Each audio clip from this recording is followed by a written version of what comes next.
So I'm here with Christian Patterson, who is going to star in this year's Panto at the Regent Theatre. It's Peter Pan. It is. And you're playing Captain Hook.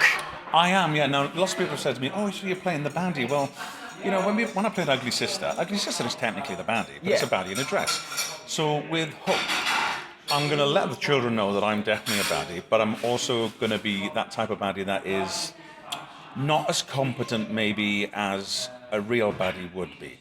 So he's going to have hints of comedy as well. So I'm really looking forward to it, because I'll be honest with you, Captain Hook's a bit of a dream role of mine. Oh, is it really? Yeah, when I was at the West Croydon Museum Drama training, for our prize fight nights, I did a fight with a guy playing Peter Pan, and we did Peter Pan and Hook.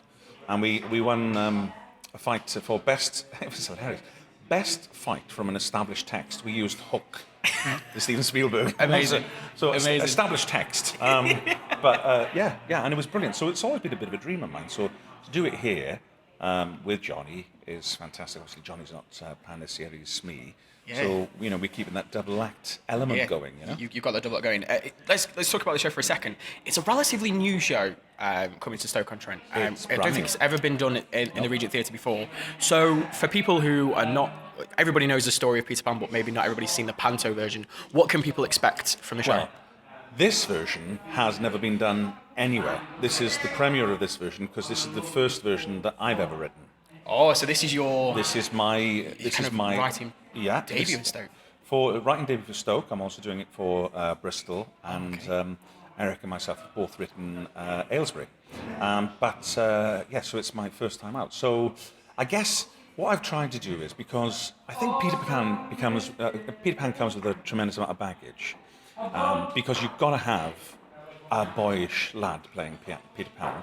You've got to have a beautiful Wendy, young Wendy. Usually it's played by Peter Pan. Is played by a female playing. Yeah. That's the difference for this version as well. We've gone with a young lad to play Peter Pan this year, and we have decided. I said to Johnny, look, what I'm going to do is I want to keep the story elements of Peter Pan and the magical elements of Peter Pan. So what we've done is we've given all of that to the Lost Boys and to Wendy and the Darling Children, and all of the comedy comes from the Pirates.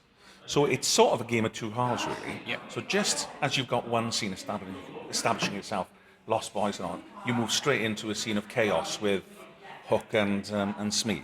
So that's the way I've done it. And you have obviously written it, and you are back in Stoke. Yeah. What is the draw? What keeps on bringing you back to Stoke for Panto?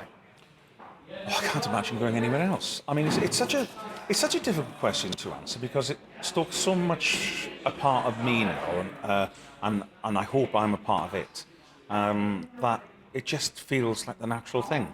I think when eventually there comes a year where, and I hope this never happens, but when eventually there comes a year where I'm not here, like when I went off and did Oliver that one year, I mean, I can't tell you. The worst year of Panto ever. I can't tell you how much I missed it. I mean, it just, to me, I don't know what it is about the people of Stoke. They remind me an awful lot of the people of my hometown in Swansea, and I just love them. And I love the theatre, and so the incentive to come back is to be with you guys, really. It's good to be loved. Well, it's good to have somebody love Stoke. I do. It's nice. It's nice. I do. I love it. And you know, I know that sometimes Stoke's Johnny says this gets sometimes a bit of battering in the press. I know that at one point in that 50 worst cities to live. In fact, Swansea featured in that as well. Johnny said Stoke was in it. It baffles me that. Yeah. It just baffles me, because you know, there are beautiful areas around here, absolutely stunning areas, but it's the people. And if you can't see the beauty of people of Stoke, then you're no friend of mine. Really.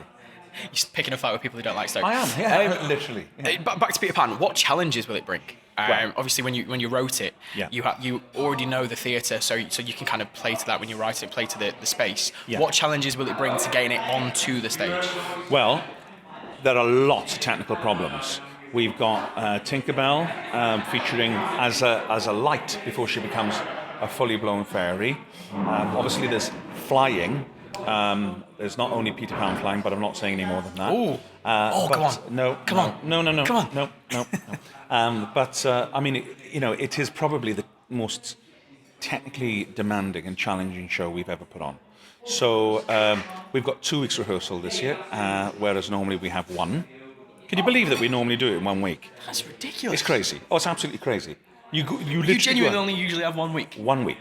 We literally, Monday to Saturday, we have the Sunday and the Monday off. You have to have the Monday off because the amount of shows you're about to do. And then you go into tech on the Tuesday, you open on the Thursday. So this time we've got 2 weeks. Then we go into tech on the Tuesday, we tech until the Friday, and then we open on the Saturday at 2 o'clock. So, you could think, oh, it's luxury, you've got loads of time. But actually, I think Peter Pan probably needs it. Yeah. And for a start, we've got children actors as well. Yeah, I was going to just mention that as well. All of which come from Stoke. Yep. They're all from Stoke. And so we've got to have time to rehearse with them. And of course, we can't take them out of school or anything, so we'll be rehearsing in the evenings and in the day. I mean, we'll be on our knees by the time we open. We'll be glad to have opened. But no, it's a really exciting time. For me, I always want to deliver the best to Stoke, and Johnny does as well, of course. For me this year, I've got the added pressure of going, well, I hope the writing part of it goes as well.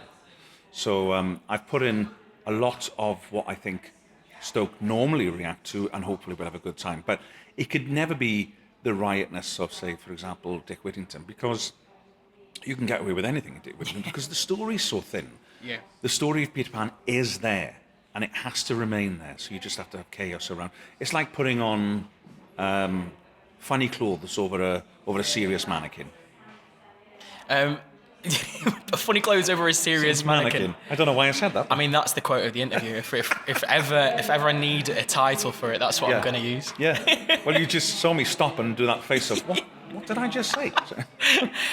I guess you mentioned before, and you always mention Johnny. Yeah. What's it like working with him? Because I imagine it's a laugh. Oh, he's one of my best friends. Is it hard to be serious? Yeah, absolutely. But you know what? People always say to us, oh, we love you two because you try and make each other laugh on stage. We genuinely find each other funny.